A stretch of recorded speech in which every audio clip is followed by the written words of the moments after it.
بسم اللہ الرحمن الرحیم۔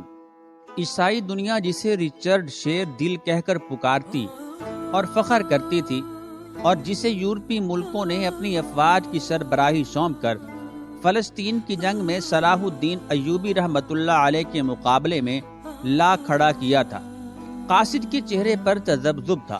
وہ اپنے بادشاہ رچرڈ کی طرف سے ایک ایسا پیغام لے کر آیا تھا جس کے بارے میں اس کا دل کہہ رہا تھا کہ مسلمانوں کا بادشاہ اس کا مثبت جواب نہیں دے سکے گا۔ سلطان صلاح الدین ایوبی رحمۃ اللہ علیہ نے بادشاہ رچرڈ کا پیغام پڑھا اور قاصد پر ایک نگاہ ڈالی جس کی گھبراہٹ میں مزید اضافہ ہو گیا تھا۔ انہوں نے قاصد کی ذہنی حالت بھانپ لی تھی اور مسکراتے ہوئے نرم و خلیق لہجے میں جواب دیا، بادشاہ رچرڈ سے کہہ دیجئے کہ ہمیں ان کی درخواست منظور ہے۔ ہم اپنے فوجی کمانڈروں کو ابھی حکم بھجوا دیتے ہیں۔ ہمیں یقین ہے کہ 7 روز تک مکمل جنگ بندی کے عارضی معاہدے پر خود شاہ رچرڈ اور ان کی افواج بھی پوری طرح عمل کریں گے۔ صلیبی افواج کی طرف سے کوئی چھیڑ خانی ہوئی تو پھر ہم یہ درخواست رد کر دیں گے۔ سلطان صلاح الدین ایوبی رحمۃ اللہ تعالی علیہ نے قاصد کے سراپا کا بھرپور جائزہ لیتے ہوئے کہا، ہماری طرف سے شاہ رچرڈ کو مبارکباد بھی پیش کر دیں کہ وہ ایک اہم فریضے سے سبکدوش ہو رہے ہیں۔ قاصد کے چہرے کا اضطراب دور ہو چکا تھا۔ وہ سوچ بھی نہیں سکتا تھا کہ مسلمانوں کا سلطان اتنا فیاض بھی ہوگا۔ دل ہی دل میں وہ یہ بھی سمجھتا تھا کہ اگر ایسی درخواست سلطان صلاح الدین ایوبی رحمۃ اللہ علیہ کی طرف سے بادشاہ رچرڈ کی خدمت میں پیش کی جاتی تو وہ اسے حقارت سے ٹھکرا دیتا، بلکہ اسے سارے دربار میں سنا کر اس کا مذاق اڑاتا۔ سلطان صلاح الدین ایوبی رحمۃ اللہ علیہ نے رچرڈ کی درخواست قبول کر کے فیاضی کا ایسا ثبوت پیش کیا تھا جس کا تصور بھی اس عیسائی قاصد کے لیے محال تھا۔ شاہ رچرڈ اپنی بیٹی ماریا کی شادی کرنا چاہتا تھا۔ شادی کے جشن کے لیے اس نے عین اس زمانے میں 7 روز کے لیے جنگ بندی کی درخواست کی تھی جب صلیبی جنگ اپنے زوروں پر لڑی جا رہی تھی۔ شاہ رچرڈ کے علاقے اور حلقے میں شادی کی تیاریاں زور و شور سے ہونے لگی۔ تھکے ماندے سپاہیوں کو بھی سستانے کا موقع مل گیا۔ عیسائی کیمپ میں فوجی شب و روز شراب پیتے اور رقص و سرور کی محفلیں برپا کرنے لگے۔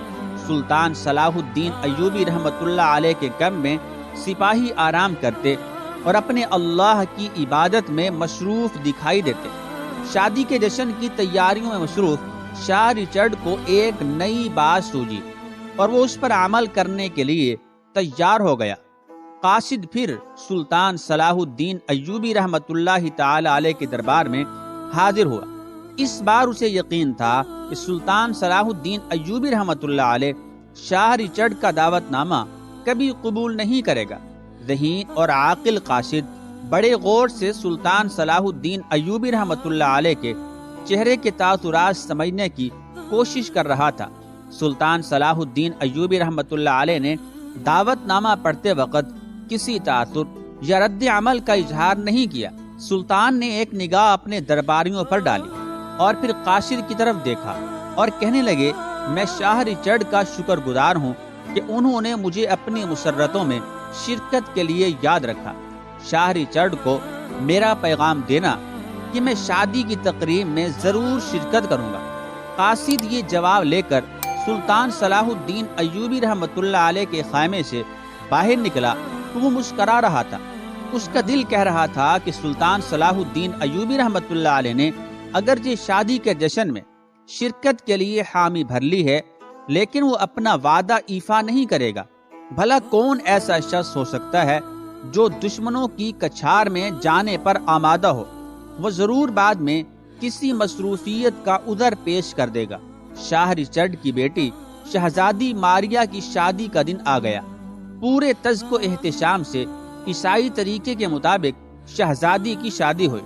رات کو شادی کی خوشی میں جشن کی تقریب منعقد ہونے والی تھی اور اس میں سلطان صلاح الدین ایوبی رحمۃ اللہ علیہ کو شرکت کے لیے دعوت بھیجی گئی تھی۔ شام سے پہلے ہی صلیبی کیمپ کا گوشہ گوشہ قندیلوں اور روشنیوں سے جگمگانے لگا۔ سپاہی شراب پی رہے تھے، ناچ اور گا رہے تھے۔ شاہ رچرڈ کے خیمے میں اس کے درباری، جرنیل اور عزیز و اقارب جمع ہو چکے تھے۔ شہزادی ماریا اپنی سہیلیوں کے جھرمٹ میں نئی نویلی دلہن بنی بیٹھی تھی۔ شاہ رچرڈ ہانکنے لگا تھا۔ وہ اپنی شجاعت کے قصیدے خود ہی پڑھ رہا تھا، بار بار اپنے سامعین کو کہہ رہا تھا کہ سلطان صلاح الدین ایوبی نہیں آئے گا، اس میں ہمارے کیمپ کا رخ کرنے کی جرت کہاں۔ سلطان صلاح الدین ایوبی رحمۃ اللہ علیہ نے اپنے کیمپ میں بڑے اطمینان اور خضوع و خشوع سے عشاء کی نماز ادا کی۔ نماز سے فارغ ہو کر وہ خیمے سے باہر نکلے، جہاں ایک خادم ان کا خاص گھوڑا لیے موجود تھا۔ سلطان صلاح الدین ایوبی رحمۃ اللہ علیہ گھوڑے پر سوار ہوئے اور گھوڑا چلنے لگا۔ سلطان صلاح الدین ایوبی رحمۃ اللہ علیہ کے پیچھے 2 گھڑ سوار بھی چلے آ رہے تھے، جو شادی کے تحائف اٹھائے ہوئے تھے۔ اب رات بہت ہو گئی شاہ معظم۔ ایک درباری نے شاہ رچرڈ کو مخاطب کر کے کہا، مسلمانوں کا سلطان، مسلمانوں کا بادشاہ نہیں آئے گا، اب کھانے۔ شاہ رچرڈ نے اس کی بات کاٹتے ہوئے کہا، مجھے معلوم تھا وہ نہیں آئے گا۔ میں نے اسے مرعوب کرنے کے لیے جو انتظام کیے تھے وہ بیکار گئے۔ عین اسی لمحے حاجب نے اعلان کیا، مسلمانوں کے سلطان صلاح الدین ایوبی رحمۃ اللہ علیہ تشریف لا رہے ہیں۔ حیرت اور استعجاب سے شاہ رچرڈ اور اس کے درباریوں کے منہ کھلے کے کھلے رہ گئے۔ شاہ رچرڈ اپنی حیرت اور بھوک ہلاہٹ پر قابو پانے کی کوشش کرتے ہوئے باہر کی طرف لپکا۔ تھوڑی دیر بعد سلطان صلاح الدین ایوبی رحمۃ اللہ تعالی علیہ اپنے 2 خدمت گاروں کے ساتھ خیمے میں داخل ہوئے۔ خادموں نے تحائف اٹھا رکھے تھے۔ یہ تحائف سلطان صلاح الدین ایوبی رحمۃ اللہ تعالی علیہ نے نئی دلہن شہزادی ماریا کے لیے پیش کیے۔ اس کے فوراً ہی بعد دونوں خادم خیمے سے باہر چلے گئے۔ شاہ رچرڈ کا وہ خیمہ جو اس تقریب کے لیے بہت سجایا سنوارا گیا تھا، جس سے شاہ رچرڈ کی شان و شوکت کا اظہار ہوتا تھا، سلطان صلاح الدین ایوبی رحمۃ اللہ علیہ نے اس سے ایک نظر دیکھا اور پھر اس میں کوئی دلچسپی باقی نہ رہی۔ عیسائی سردار، جرنیل اور اکابرین حیرت سے اس شخص کو دیکھ رہے تھے جس کے خلاف وہ لڑ رہے تھے، اور وہ کمال بے نیازی سے اکیلا ان کے درمیان بیٹھا تھا۔ اسے کسی قسم کے خوف اور خطرے کا احساس تک نہ تھا۔ سلطان صلاح الدین ایوبی رحمۃ اللہ علیہ کی یہ بے نیازی، مردانہ وقار شاہ رچرڈ کو کھٹکنے لگا۔ اس نے سلطان صلاح الدین ایوبی رحمۃ اللہ علیہ سے کہا، آپ کے جنگ سے دستبردار ہونے کا وقت آ گیا ہے۔ مگر کیوں؟ سلطان صلاح الدین ایوبی رحمۃ اللہ علیہ نے کمال سادگی سے پوچھا۔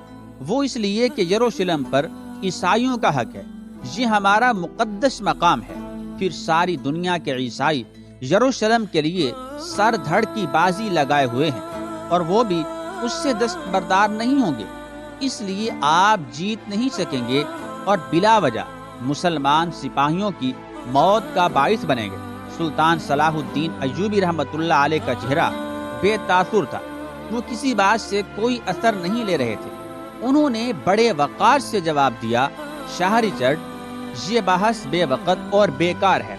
یہ خوشی کا موقع ہے۔ فلسطین کا فیصلہ میدان جنگ میں ہوگا، اس کے سوا اس مسئلے کا کوئی اور حل نہیں۔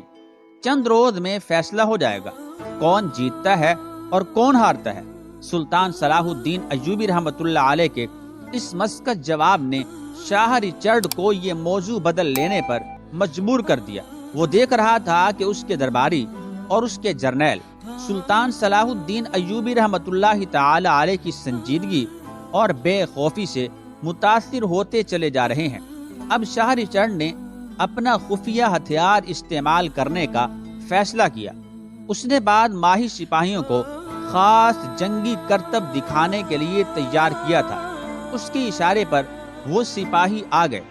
واقعی ان کے کرتب متاثر کرنے والے تھے۔ انہوں نے اپنی بہادری اور شجاعت کے ایسے ایسے نمونے پیش کیے کہ تمام درباری اش اش کر اٹھے۔ سلطان صلاح الدین ایوبی رحمۃ اللہ علیہ تلواروں کا ماہرانہ کھیل غور سے یوں دیکھ رہے تھے جیسے اسے ان مظاہروں میں دلچسپی تو ہے مگر وہ ان سے زیادہ اثر نہیں لے رہے۔ مظاہرے ختم ہوئے تو شاہ رچرڈ نے بڑی بے فکری سے کہا، سلطان، آپ نے دیکھا میرے پاس کیسے کیسے ماہر اور بہادر سپاہی ہیں، کیا آپ کے سپاہی ان کا مقابلہ کر سکیں گے؟ اس لیے میں کہتا ہوں کہ آپ جنگ ختم کر کے واپس چلے جائیں۔ سلطان صلاح الدین ایوبی رحمۃ اللہ تعالی علیہ اپنی نشست سے اٹھے۔ انہوں نے اپنی ہلالی تلوار نیام سے نکالی تو اس کی آب و تاب سے دیکھنے والوں کی آنکھیں خیرہ ہونے لگی۔ سلطان رحمت اللہ تعالی علیہ کے چہرے پر بلا کا وقار تھا۔ انہوں نے آہستہ سے کہا، میں صرف ایک چیز دکھاتا ہوں، پھر آپ جواب دیجئے گا کہ کیا آپ کا ایک بھی سپاہی تلوار کے ایسے ماہرانہ استعمال کی صلاحیت رکھتا ہے؟ یہ کہہ کر سلطان صلاح الدین ایوبی رحمت اللہ تعالی علیہ بڑے وقار سے چلتے ہوئے دلہن شہزادی ماریہ کے پاس پہنچے اور بڑے نرم لہجے میں کہا، شہزادی، کیا میں آپ کا یہ انتہائی ریشمی مہین دوپٹہ لے سکتا ہوں؟ سب کی نگاہیں سلطان صلاح الدین ایوبی رحمت اللہ علیہ اور ان کی تلوار پر جمی ہوئی تھی۔ شہزادی ماریہ بھی بھوک کھلا گئی۔ ہاں سلطان معظم، آپ لے سکتے ہیں۔ اس نے کانپتے ہاتھوں سے اپنا قیمتی سفید رنگ کا بہت ملائم بہت ماہین ریشمی دوپٹہ اتار کر سلطان رحمت اللہ علیہ کے سامنے پیش کر دیا۔ سلطان رحمت اللہ علیہ نے شکریہ ادا کرتے ہوئے وہ دوپٹہ لیا، شاہ رچرڈ پر ایک نگاہ ڈالی، پھر وہاں موجود تمام جرنیلوں اور درباریوں کو وقار بھرے انداز میں دیکھا اور وہ نازک دوپٹہ ہوا میں اچھال دیا۔ اس سے پہلے کہ وہ دوپٹہ زمین پر آتا، سلطان رحمت اللہ علیہ نے لپک کر اس پر اپنی تلوار سے وار کیا اور وہ دو ٹکڑے ہو گیا۔ سلطان صلاح الدین ایوبی رحمت اللہ علیہ نے اپنی تلوار نیام میں ڈالتے ہوئے کہا، کیا شاہ رچرڈ، آپ خود یا آپ کی فوج میں کوئی ماہر تیغزن ہے جس کی تلوار ایسے نرم اور مہین دوپٹے کو کاٹ سکے؟ کوئی ہے تو اسے کہیے کہ آئے اور اس کا ثبوت پیش کرے۔ پورے دربار پر سناٹا چھا گیا۔ کوئی ایسا نہ تھا کہ جس کی تلوار کی دھار اتنی تیز ہو، اور کوئی ایسا نہ تھا جو سلطان صلاح الدین ایوبی رحمت اللہ علیہ جیسی مہارت رکھتا ہو۔ سلطان صلاح الدین ایوبی رحمت اللہ علیہ متانت و وقار سے کھڑے رہے۔ پھر جب کوئی نہ آیا تو انہوں نے جانے کی اجازت چاہی اور اعتماد کے ساتھ قدم اٹھاتے ہوئے اکیلے ہی خیمے سے باہر نکل آئے۔ اللہ رب العالمین ہم سب کو بھی ایسا ہی جذبہ ایمان عطا فرمائے، آمین ثم آمین۔